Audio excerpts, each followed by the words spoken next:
Hey guys, welcome back to these lesson series that we're doing online. These videos are a lot of fun to be able to come up with and be able to work with you guys on these things. Today we're actually going to enter into a whole nother lesson series, and this is this idea of faith. As you guys saw the little bumper video in the front of the video, faith has been something that's always been very hard to kind of wrap our heads around.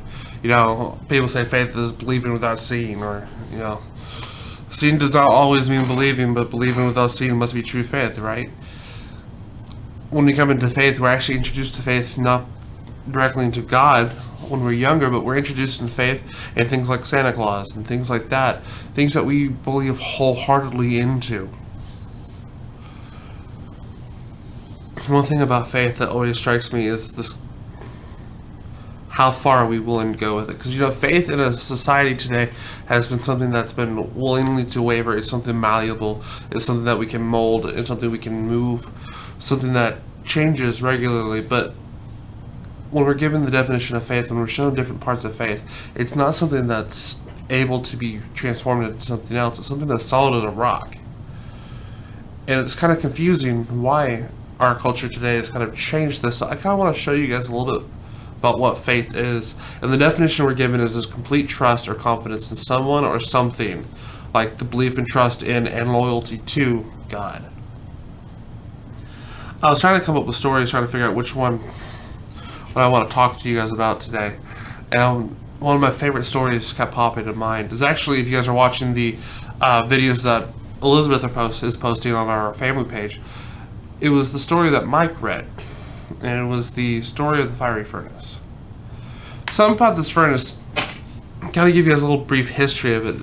You know, Nebuchadnezzar, the Babylonian Empire, Nebuchadnezzar was the king, and he had this huge ego. He had this huge complex. He had what's called a God complex. He believed himself to be the almighty power, and in doing so, that kind of drove him to do really, really crazy things, like going and building a golden statue of himself and having people worship the statue. You know, and the tradition was that he would go out and he'd have all of his instrumentalists, all of his players come together, and they would just blow this music as loud as they could. And once people heard the music, they all had to bow down and fall flat in the face before the altar and worship it. Well, and during this time, during the Babylonian Empire, a lot of people were not happy with the Israelites being within their kingdom. So they had these different ones, because what the Babylonians did for conquering wise is when they conquered your nation, they'll go through and they'll take the best and the brightest of your nation and put them in power in the Babylonian Empire. So they make them into like these high-level scholars, into these priests. They do all these wonderful things for them. The reason why was because you'd be more willing to follow somebody of your own kind. So if I make them one of my people, then you'll follow me by proxy. So what he did is he took 4 people. You know, we know the story of Daniel in the lion's den, but then we were also introduced to these 3 people: Shadrach, Meshach, and Abednego. Shadrach, Meshach, and Abednego, and even Daniel, all refused to worship Nebuchadnezzar. Even when the law came down that they were not allowed to worship their own God, they continued to worship their own God anyways. Why? Because that's what God called them to do.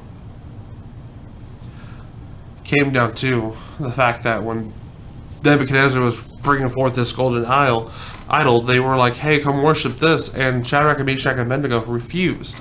Well, since the Babylonians did not like the Israelites already, when they saw that these Israelites were in power, but now they're not worshiping Nebuchadnezzar's statue, they decided now would be the time to be a tattletale.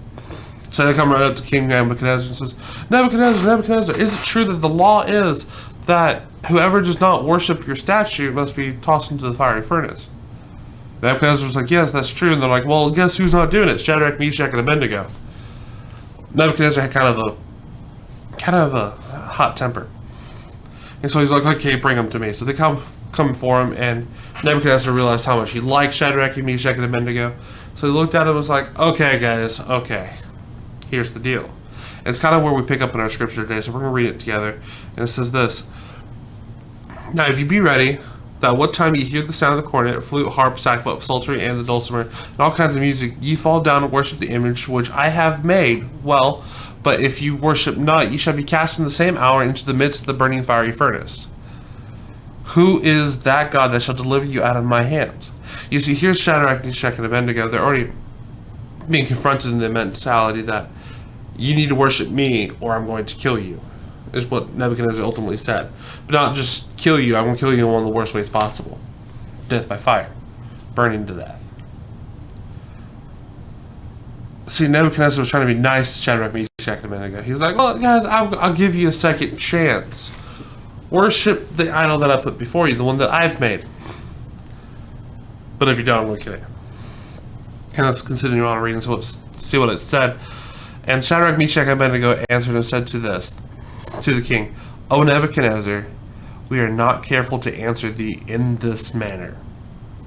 If it be so, our God whom we serve is able to deliver us from the burning fiery furnace, and he will deliver us out of thine hand, O king.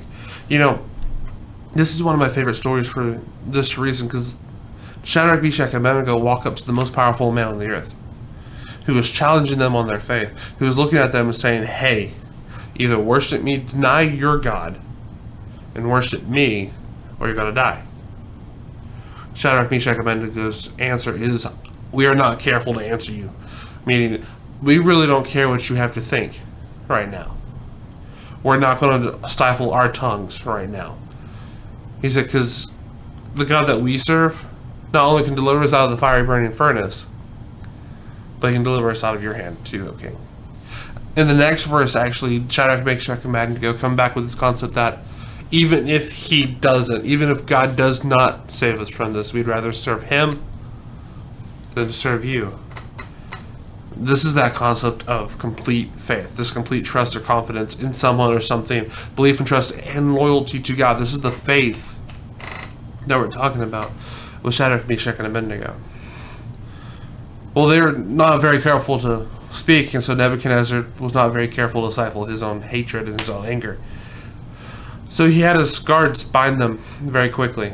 It was so quickly that they didn't even take off their house coats and things like that, because when somebody were to be killed in this culture, to be sentenced to death, the guards would take off their clothes, rend them in clothes, and they would cast lots for the clothing. So it was kind of a fun gambling way for the guards to get nice things.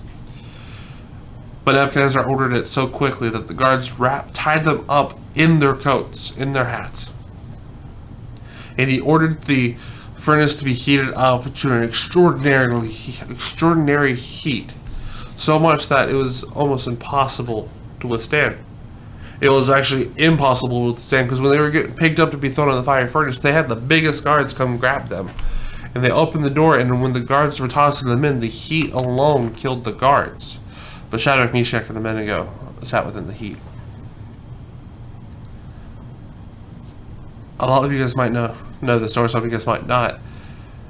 The story continues on that Nebuchadnezzar, he had the seat up in the top of the siege funnel in the furnace. That way he can look down into the fire and not be hurt. He was looking down, and he kind of looked over to one of his servants. He's like, did we bind 3 men and toss them in there? And the servant's like, yes, okay, yeah, we only did 3. He was like, then they're bound, right? Someone's like, yeah. So why do I see 4 up walking around? And why does the 4th one look to be like the Son of God? In the midst of the fire, God showed up for Shadrach, Meshach, and Abednego, because they were being faithful. They remained faithful and loyal to God because they trusted him in complete confidence in God. God showed up in the midst of their fire. He showed up in such an amazing way that he unbound them, that even somebody who was a heathen, somebody who would not know the Lord, was able to recognize who Christ was. This is what we call a Christophany. This is one of the times when Christ shows up pre-incarnate. This is the moment when Christ shows up in their lives and they're all okay. They open the doors to the furnace and Shadrach, Meshach, and Abednego come walking out. And there wasn't even the faint smell of smoke on them. You guys have been to bonfires. And if not, then we'll probably do that with the youth. But one thing about bonfires, and something that bothers me all the time, is when you walk away from the fire, you can be within like 6 feet of the fire and somehow you still wind up smelling like smoke. And that smell stays on you until you go home and take a shower. But these guys who are in the midst of the flame, like, when we're 6 feet far apart from the flame, we smell like smoke. These guys were in the middle of the fire. Didn't smell like anything. Their clothes weren't even singed. God protected them in a holy manner, meaning complete manner. When they come walking out of the fire, because of their complete faith and trust in God, God showed up in their lives. And not only that, Nebuchadnezzar stopped and said, you can worship your God. Not only that, we're going to worship your God with you. The gospel of Christ was shown through the actions and through the faith of Shadrach, Meshach, and Abednego. Our faith is this complete trust or confidence in someone or something. This belief and trust in and loyalty to God. We're going to be put through a lot of fires. We're going to be tested a lot. And it's just the way this world is. This world's going to give us trials and temptations, but the Lord says, remain faithful to me. See what I can do through you. So I kind of call you guys out on this one, but if you're in the middle of your fire, I call you to do this simply. Have faith in God and remain faithful to Him. He's going to get you through it. The fire might be hot. It might look scary. But God shows up in the midst of the flames. Guys, I love you guys so much. I thank you so much for watching these videos. Until then, or until we come back together, I miss you guys. I'll see you guys later. Bye.